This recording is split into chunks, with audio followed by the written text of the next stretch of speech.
Watch closely. To everything there is a season, and a time to every purpose under heaven. A time to be born, and a time to die. Dear Benjamin, I finally created something new. Forgive me? His beauty met me like a fresh wind blowing, eyes that told secrets, lips that would not tell them. Where there are prophecies, they will fail. Where there are tongues, they will cease. Where there is knowledge, it will vanish. Fearless and shy, the young unwearied eye. How long was he like that? Answer the question. Did you suffer? Yes. Life must go on. Though good men die. I want to go with the one I love. I do not want to calculate the cost. I do not want to think about whether it's good. My mother groaned. My father wept. Into the dangerous world I leapt.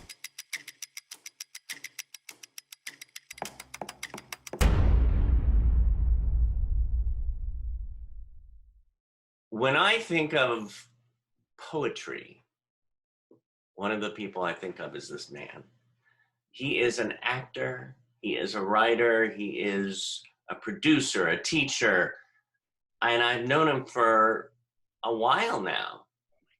And he never ages. I think he's a vampire. No. Hunter Lee Hughes. Hello. Oh my goodness, David, so wonderful to see you. Oh, you too. You too. It's been a while.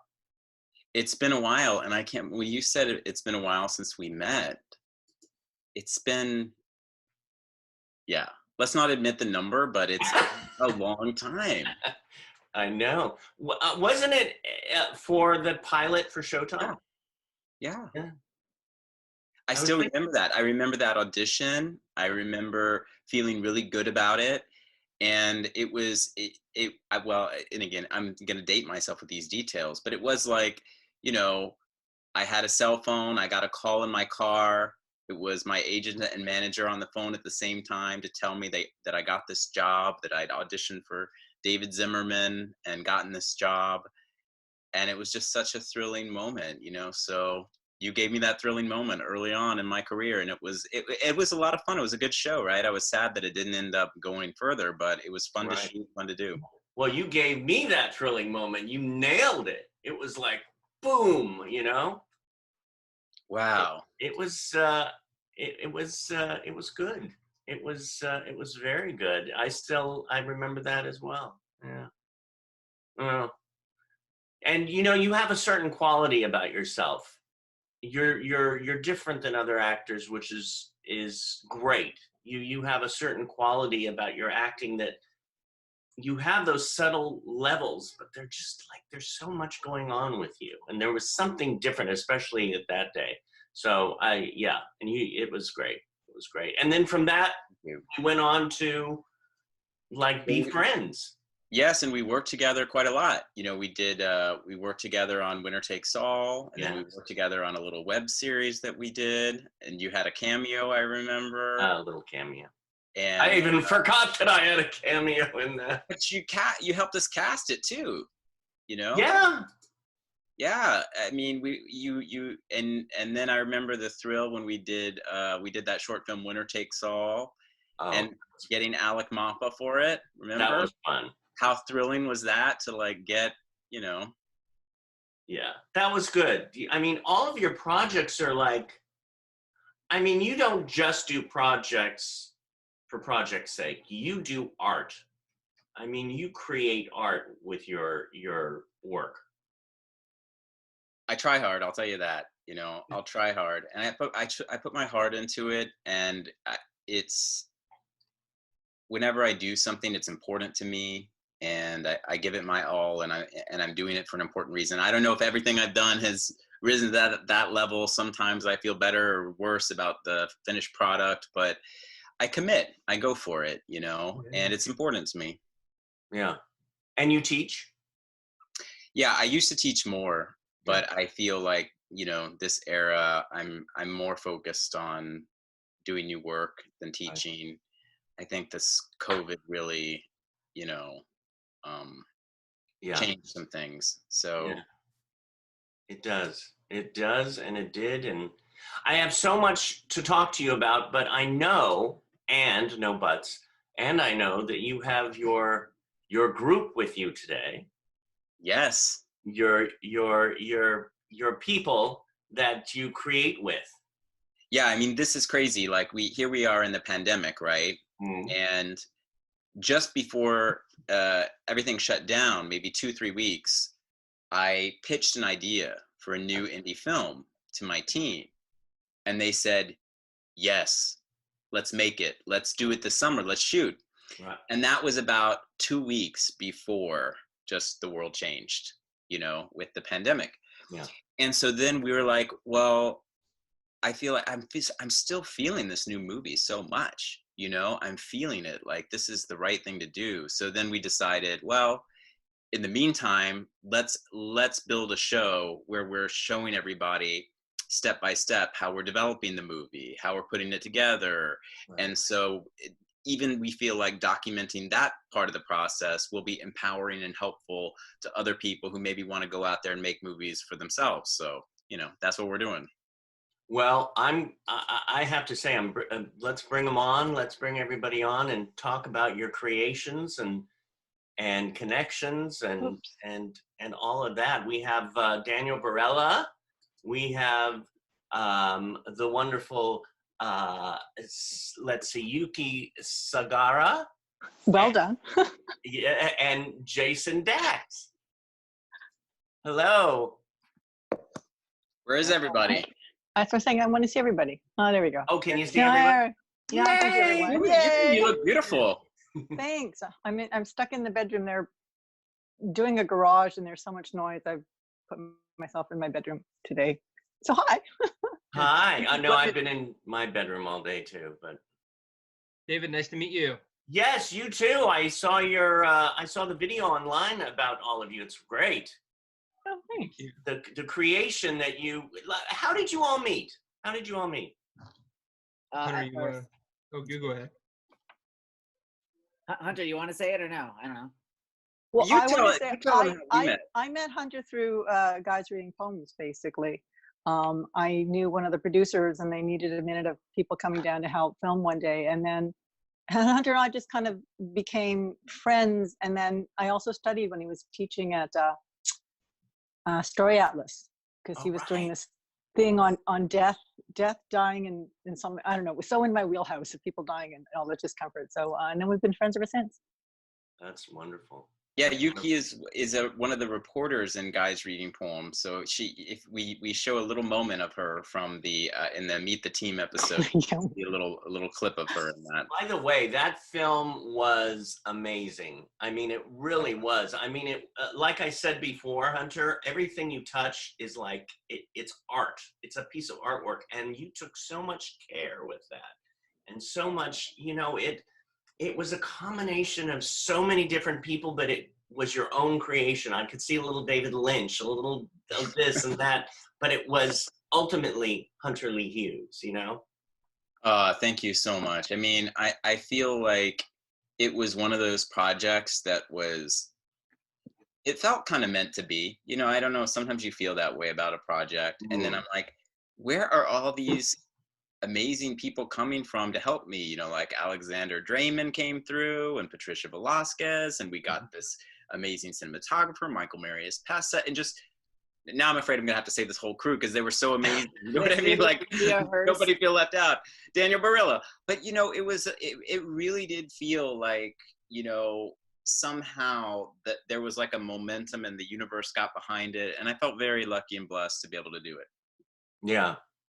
Yeah. So how about you, Daniel? When did you really first connect with Hunter? Well, that's pretty simple. I was a dog walker for Golden Globe winner Sally Kirkland, and he lives right next to her. So I was just walking the dog one day, and Hunter and I just struck up a conversation, and we've been friends ever since. So that's almost been, I don't know, almost 10 years or so, 9 years, something like that. It's been a very long time. He's one of my first people I've met, and I've worked with him in a bunch of different projects. Guys Reading Poems was awesome. It was amazing. I helped along with that film. And another little series that he did called Dumbass Filmmakers. Right. Yeah, that's how I know him. So, and we've been working together, and I love working with him. I love his, like you said, he has a thing about him that everything he touches, it turns into magic. He's a really good storyteller. And you definitely want to surround yourself with good storytellers in a world where so many stories can be told. And he has great perspective and different ways on how to do that. So I really enjoy just being around him and working with him. Yeah, I could see it. There's an energy about this group. You could see that it's like, yeah, let's do this, and everybody working together for a common cause, you know? Yes. How about you, Jason? So I met Hunter in actually Daniel too, and really got to know Daniel later on. I met Hunter in 2016 at the Dance with Film Festival at the Chinese Theater. I had a short film there called "The Boy Who Cried Fish." Is actually in the lead character was a child with autism. So it dealt with a child with autism and the Egyptian Revolution. And I'm happy to share the short with you. It's not available online yet. I don't know why, but it's not available online yet. But we actually took home. We were the best runner-up, and so I connected with Hunter there, and we just kept in contact, and then kept on meeting. He had this movie that he wanted to do, and then we eventually made it into a play, which I don't know if you know about it or not. Nathaniel Quinn, filmmaker. Hunter directed it at the end of 2018. Daniel was in it. Yuki was in it. Everyone was in it. I was on the side, but doing a great job. Yeah, he's being modest. He produced the play. Oh, there you go. Wow. So it's a great group, and just to piggyback off what Daniel was saying, Hunter is super creative, and that's the energy that I strive to be around. So I'm super excited to be a part of this project too. Now, are you all actors? Do you know I am. I don't know what I am. I have no idea. I don't know. I love the working behind the scenes aspects. I think just as much as the in camera. I moved out here for in camera or in front of camera. And David, I've known you for a very long time as well. Yeah. And so that life back then was going for acting, but I really enjoy, probably because of Hunter, just getting the experience to see what goes on behind the scenes and really like to delve into that made me really curious on that side of it too. So I don't know. I don't know what I am. I'm just a 31-year-old gay guy in LA trying to make a living and doing whatever I can to survive. So yeah, but I'm looking at what you do, and I know what you do about you're so good at raising funds, and you're such a people person. You get people out there and interested in projects. I mean, you have that charisma about you to do that. And it seems like you enjoy doing that.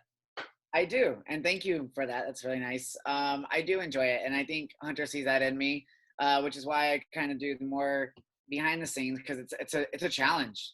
This whole process has been a very long journey from the moment that we did the play on McCadden or whatever. Like, how many years ago, Hunter, was it? Like 7, something like that. Oh yeah, that's right. You were in that. That was 2013, and then was that the version, the stage version of Guys? No, that was this reincarnation movie that I was trying to get off the ground, and I tried to get it off. I talk about it in this series where it's like sometimes you just have that project that won't quit you. That you just want to get it to the finish line, yeah. And I was trying to get it off the ground in 2013. And then Guys Reading Poems got momentum, and it got momentum fast. But then, David, it took me 5 years of my life to finish that movie, Yeah. So then finally I got finished with that movie, and I was still trying to get this other movie off the ground. It just wasn't happening. And so then we made it into a play, and that's when Jason and Daniel and, we we made a play version of it, and then I subsequently kept trying to get it made as a movie. But eventually I had to let that one go, and now we're making a different movie, because sometimes, actually Yuki was a big part of helping me see that sometimes part of your process as a filmmaker, as a creative person, is sometimes you have to let go of things, even though it's hard, you know? And so that's what I did. I let go of it. You know, Yuki, you seem, I mean, from what I saw online too, you're so spiritual, and you bring the sort of a calmness to it, yet a calm honesty. Is that possible? Well, generally I can be calm, but in the video that's about to drop or drop today, you will see that I can also be very fiery and not so calm. That's definitely in there as well. It's the passion. I want to say, well, for me, just in terms of being a creative person, I mean, I also do some energy work and stuff like that. I feel very much there is a flow to trying to get things done. And as much as you keep trying to get things out there and out there and out there, you have to have a minute for things to grow and for things to settle. And we're so much in this part of the world, like instant gratification. We want it right now. And it's like, it doesn't really work that way. And it's okay for it to take time. And in taking the time, things can happen, which is why I was pushing 100, because I thought you're doing so much into it. And if it's not happening, it just needs a minute, because there's nowhere for it to land, because you're putting out all the time. So it has to have that. I'm an actor as well, but I will always be an actor. It's part of who I am as a person. So whether I'm actually working or not ever again is yet to be seen, but I will always say that I am. But I also have done other parts. I've done some casting. Been behind the camera. I've been all that kind of stuff. And so I can bring, I'm good at the big picture of stuff and sort of looking at things and saying, I think now is the moment. Let's just wait and see. And let's just look for moments where the universe might be giving you ideas to do something else in this time. And it's okay to sort of shift focus. And then Hunter came and he said, oh my God, I have a new idea for this thing, which I also think is so current for right now, that, and that's all I'm saying about it. But I think it's a good example of flowing and letting it happen. What? he's like, do I like that? Do I think No, that? I just love that, the flowing and let it happen. I just let it sink in a bit. Hear that, class? Flow and let it happen. Yeah. No, it's interesting too. Just for a second, I'll bring up, because this last month, I finally just took the plunge and produced a short film for a disability film challenge. Yes, it's so cute. Oh, you saw it? Yes, they're so pokey. And it was really, I was talking to everyone yesterday for a group Zoom, and I just started tearing up, because it's such a family. And it was, all of a sudden it was like, we came together, we had a certain amount to do it, we did it, it's now out there. And it was one of the highlights at this moment. It was one of the highlights of my life, just to go out there and do it. And, but I related to what you were saying about sometimes you have to take, quote, that breath. And then sometimes when you're ready, it's like, it happens. And Jason, I saw that you really know a lot about distribution as well.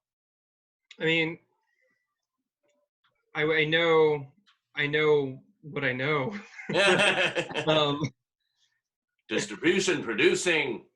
Yeah, I'm mostly on the producing side. Like, I have interest definitely in acting and whatnot, but my primary focus is producing, and then like securing distribution. I've worked a little bit as a producer's rep, but for the most part, it's more on the producing side. Like if friends or people I know are looking for like distribution for a film, I might know a bunch of like different avenues. We have another member of our crew, which he really is like, a strong sales agent. I don't know if he's a producer's rep, but like in distribution expert, Daniel Bort.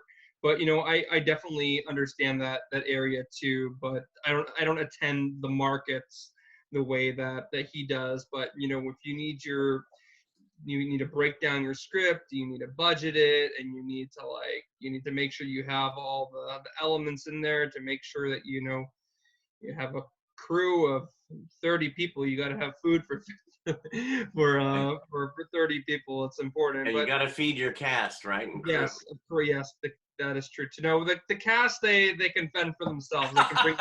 They can bring their own lunch, but no seeds. Grow some corn.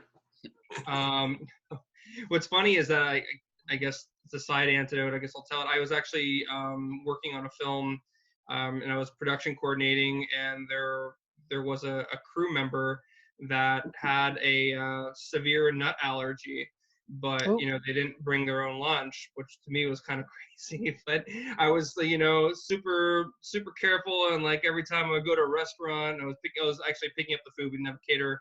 I was like grilling them. I'm like, you give me this food and you're telling me there's no nuts in it, you someone's life is on the line here, but I'm proud to say that person lived through production and they're okay. Thank God.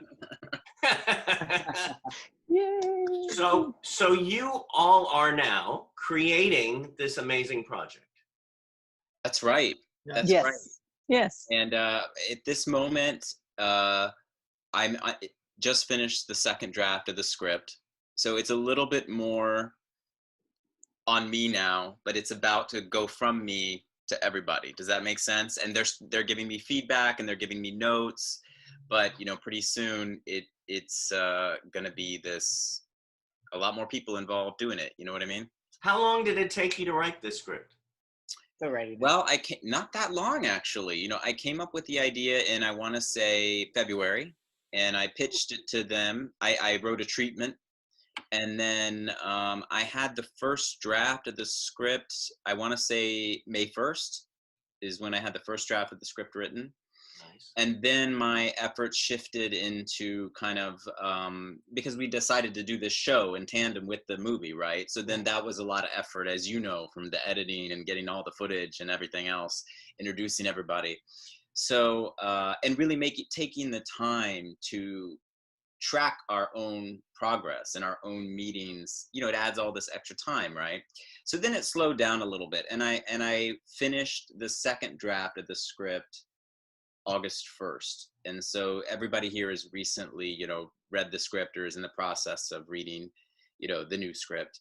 And in the meantime, we did some legwork on it, but pretty soon it's going to be hitting out that schedule, the budget, getting the money, and going. In connection to scripts, how many scripts do you think you've written? Screenplays? Yeah.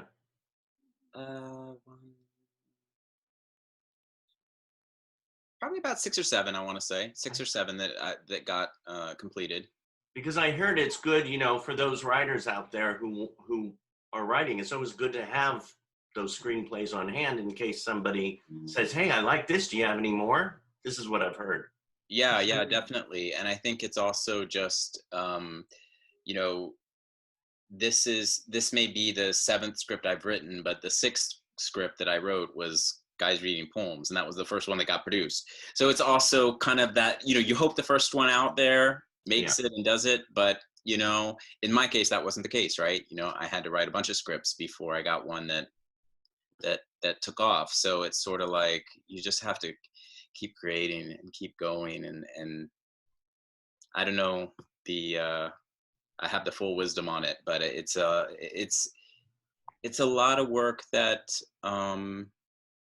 and that's why even when it meant so much to me to take that script that I'd been working on for 8 years and to create a play version, because it felt like, well, to honor the work that you've done and to be flexible and to let it have some kind of outlet and teach you something. Sometimes you need things like that. So I encourage people to, if you can't get your whole screenplay produced, raise the whole budget, maybe go out and shoot one scene, because maybe that will give you something on the inside and a sample, to show people and a feeling of like it reached a more complete stage. So I do, that's something I think about now, Oh, I like that. It is like taking that next step. Yeah. And it can be small, right? It doesn't have to be, It doesn't have to be, it's a word on a page, or I've sold a spec script for 6 figures. Right. You know, those are the only 2 options, then that's going to be tough, you know? Right. Do you have a title yet, or are we can't say it? Okay, I'm not gonna say what the original title was. Okay. Okay. But because we have him on, I'm gonna give credit where credit is due. I had an original title, and you know, that's one of the things people are critical about guys reading poems. Like, I like the movie, but I'm not sure about the title. You know, I like right. So I said the original title, which I don't want to give away. Yeah. But then Daniel Berilla, who's on the call right now, said, Hunter, I think you should call it 3 Days. And that's the title, 3 Days. And it clicked. It felt right. It clicked. I love that. This is why this group is so good, because it's all about collaboration and understanding and going with the flow. Because it takes place over 3 days. That's not a spoiler alert, right, Hunter? Well, but isn't that great that you know, you can, it's like Daniel came up with that in like 30 seconds, and it was so much better than the original title that I'd had. And it's just like, that's why you need a good team around you, you know? And all of a sudden, like 3 days, it makes sense. I also want to give kudos to Hunter, because he's very good at taking in suggestions and critiques and listening to it. Because if you have a great team around you that you don't utilize, then you're still beating yourself against a brick wall. So as leader for something, when you're making things and moving forward, you want to be open to where inspiration and insight can come, and be able to sort of leave your ego behind and go, oh, that's a great idea, let's do that, versus saying, oh, well, no, I didn't think of it, it's not going to be mine, or stuff like that. There's an openness to it, and Hunter's really, really great for that. So he's very easy to work with in a collaborative team effort kind of thing. Yeah. Oh my God. Well, I remember too, I mean, years ago, Hunter, you came with Martin to a Meet the Biz workshop. Oh, yes. And that was, I'm so glad you did that. And thank you and Mardik, who is no longer with us. Gosh, you made me emotional when I didn't expect it. But yeah, Mardik passed away September 11th last year. And I had seen him within a week before he passed away. And you know, it was great to spend time with him near the end of his life. And he really contributed a lot. You know, not only did he co-write some of those fantastic films, but, you know, how many students did he shape? And from Amy Heckerling to, you know, right on down, you know, and I was part of that, you know, part of that group of people that got influenced by him, and he taught, and he was just, if he knew something about screenwriting, he would just tell it to you. Right. He didn't need to be paid for it even. You know, if he was having a conversation, he didn't withhold the secrets that he learned about screenwriting. He gave them. Now, he was cantankerous. He was a character. There were other things about him that were sometimes a challenge. Was he a raging bull? I don't know. He not a bull. Yeah. He was and I said that because he didn't. I remember what's coming to mind right now is the story of how Mardik talked Martin Scorsese into making Raging Bull, because, you know, Martin Scorsese was not a boxing fan, and he did not want to make a movie about boxing. You know, he just heard boxing and turned off. Yeah. And the way Mardik tells the story is that he's like, no, Marty, this is gladiators, and they take the swings, and all the rich people are sitting in the front row, and the blood from the rings, and it goes on the fur coat of the rich lady in the front row. And Martin Scorsese said, I'll read your draft. And they made the movie. So, you know, it's like, he had energy. Even talking about him, I feel more energetic. He had more energy than I do. At 80, he had more energy. You know, he just had energy. And Yuki, you know about that, right? You know, and so Yes. sometimes when a person has that much energy, Yeah. it doesn't always come out clean and pretty, I guess. But he had, you know, my friend Moira described him as a heart on two legs, and that's really true. Oh, I love that. Yeah. It's But interesting when we talk about those people who have passed, like Marduk or my friend Corey. I sort of feel sometimes it's like, wait a minute, is that him over your shoulder?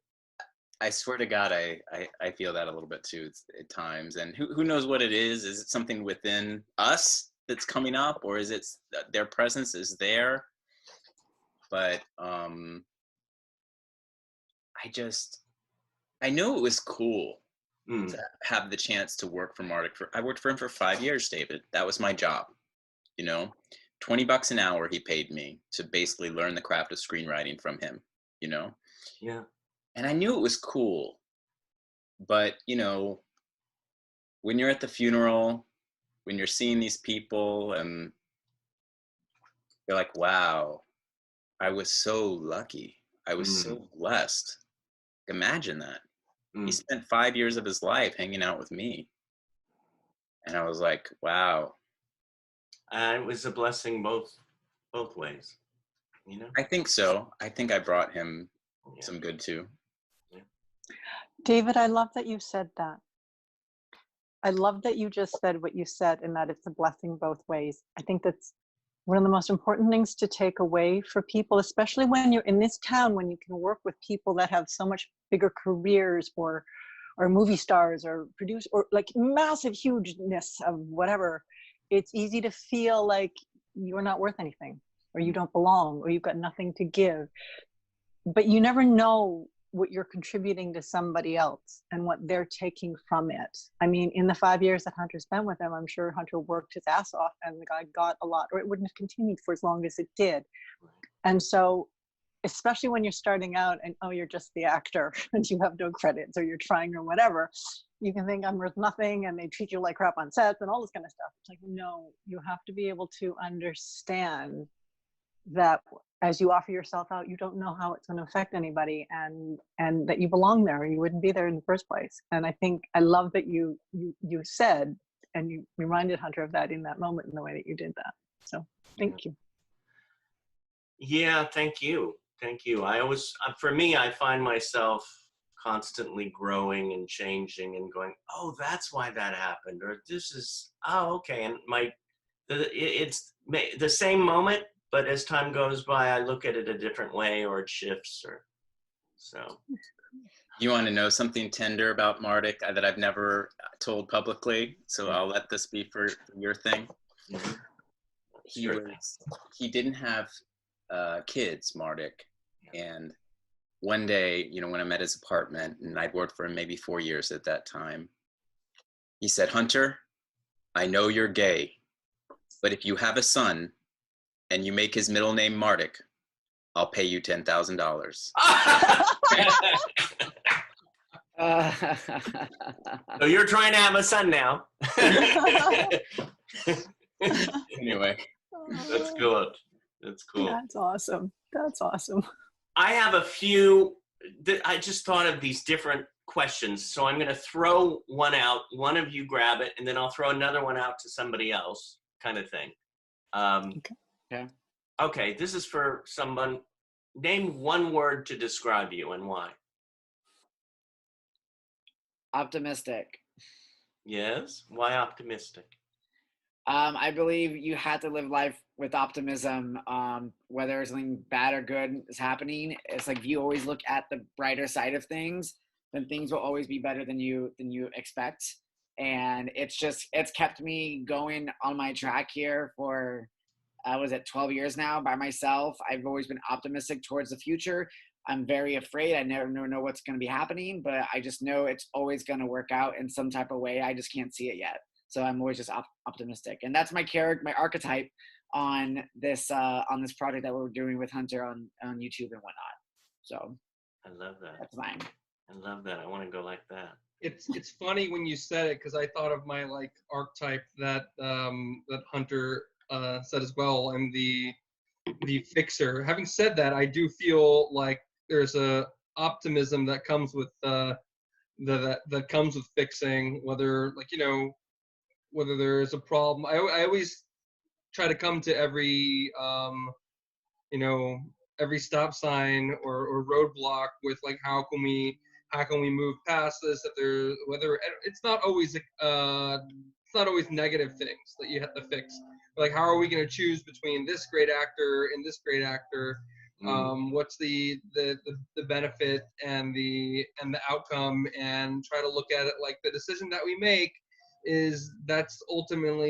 that's the best decision, because that's the one we're moving towards, and we got to put everything behind it. Like when Hunter says to me, Jason, I'm this is what I'm feeling about page whatever 44, and I'm like, and I give Hunter creative notes, but I also respect that, like, when Hunter has a feeling about his project, a change that he needs to make, or something that has to be a certain way, and I'm like, well, that's the way it's gonna be, unless it like costs too much money or something like that. But that's in that, Spoken like in a that true case, producer. in that case, like I'm right. But I try to look at, I guess, I try to look at the fixing on through a lens of optimism as well too, because if you can't really look at it the other way. Nice. What about define creativity for you? For me, or for anybody? Anyone. I'll let Hunter can take it away.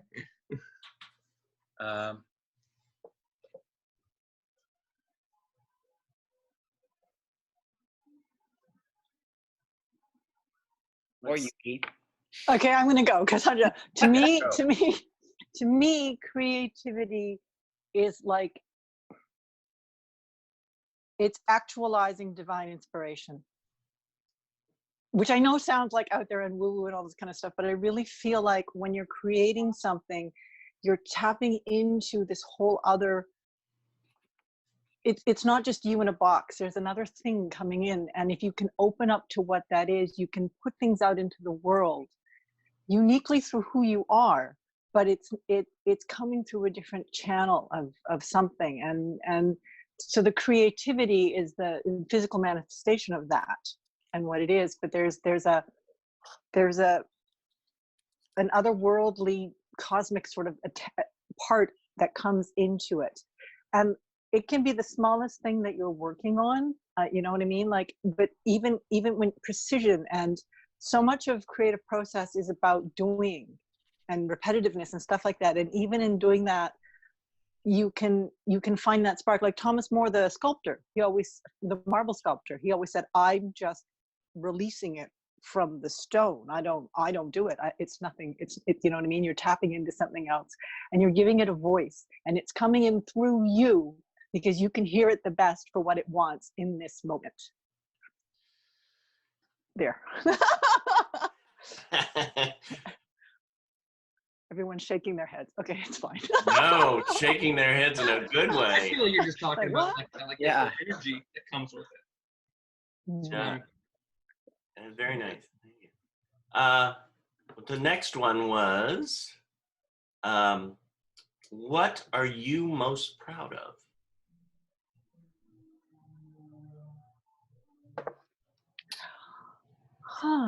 I think I'm most proud of Guys Reading Poems. I'm going to go with that creative project. It was gosh, I thought I'd been in the business enough to know what it is to make a feature film, but it was harder and more complicated and tougher than I thought. And that's not nothing, David. 5 years of your life. I mean, sometimes we get 75, 80, 85, 90, that 5 years is a lot as percentage wise of your whole thing. Oh yeah. And I just remember that the movie was distributed by Gravitas Ventures, and so I drove down there with a hard drive, right? And to drop it off And, you know, they were really nice. Obviously, and I left it there, and I left the building, and I was just like, it felt like I'll never be the same, because at least this one thing that I was supposed to do with my life got done, you know? And that was a really satisfying feeling. And I wanted that feeling again.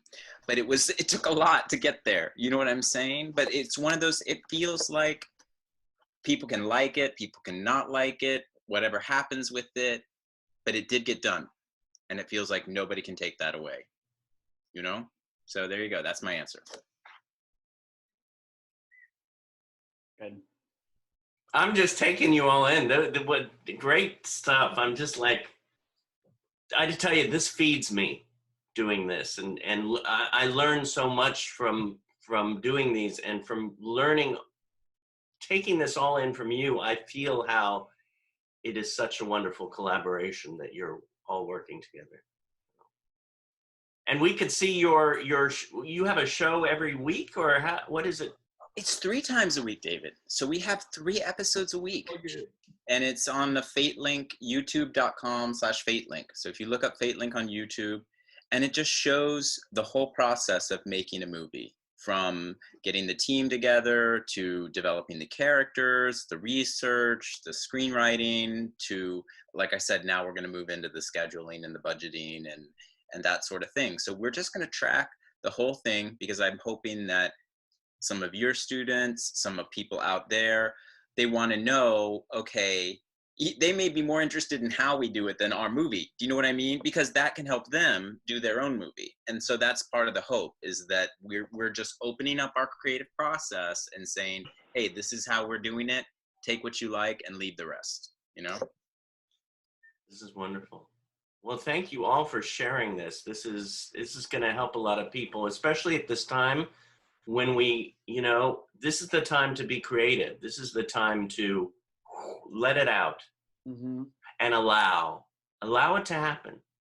Yes. Definitely. Yes. That's what you're all doing. Thank you. Trying to. Thank you so much, David. Thank you. Yes. Thank you for having us.